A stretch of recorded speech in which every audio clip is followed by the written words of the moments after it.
What's up? Brandon Lilly here.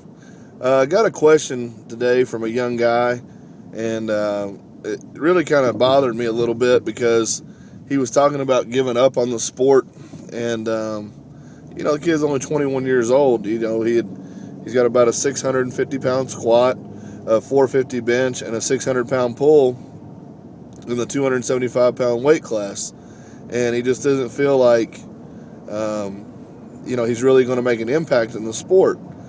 Well, the problem is, one, the internet, two, misconceptions and misperceptions about what this sport is. It's not an immediate success sport. You look at guys like Chuck Vogelpohl, been in the sport for over 20 years, and just in the last, he was one of the guys that adapted as the gear changed, so his numbers always climbed with the gear changes. But he's just now still hitting his best numbers within the last 2 years, and at 45 years old. But this young man was talking about Dave Hoff, and other guys like that. What people don't realize about Dave, while Dave had tremendous success very early on, he began lifting at Westside at 14 or 15 years old. So it's taken him 9 or 10 years to achieve the numbers you see today. And, even like a Brian Carroll.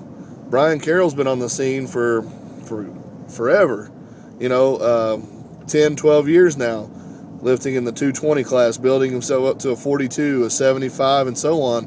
And just now, I think Brian would tell you that he's just now starting to realize his potential. So many times I get these messages from kids and even, some adults, I want to gain this on this squat cycle, like 100 pounds on this squat cycle, or, I just squatted 700, so I have to squat 800.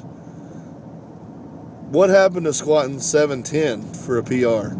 Or what happened to squatting 725, or, setting a goal by the end of the year to squat 750?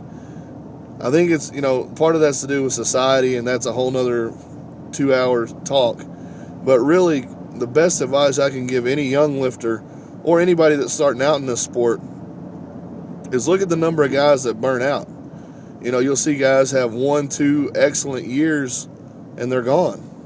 It's because you don't really hear about them in those mid-level numbers, and then all of a sudden they hit a year or two worth of just these huge world record type numbers, and then they're gone. That's what this sport is. It's a sport of attrition. It chews you up and spits you out. So don't put so much emphasis on what you're going to do next. Take a chance, sit back, kind of take in what you've already done and what you're going to do next. And what I mean by do next is, if you squat 700, figure out how to squat 725. Don't automatically say, man, I've got to squat 800. I've got to squat 900. And I'm guilty of it too. The first meet that I did multiply, I squatted 750, and my next meet I squatted 900. But the fact of the matter is, I didn't get 150 pounds stronger. I got 150 pounds better gear.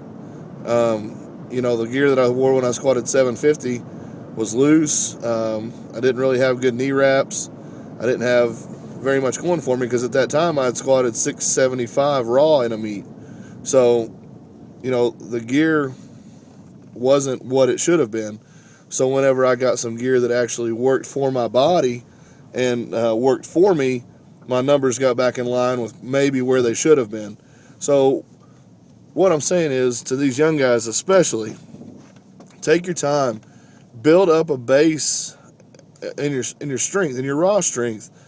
It doesn't all have to be done on the platform. You've got a whole lifetime ahead of you to be whatever you want to be in this sport, So too many kids jump into the gear way too early.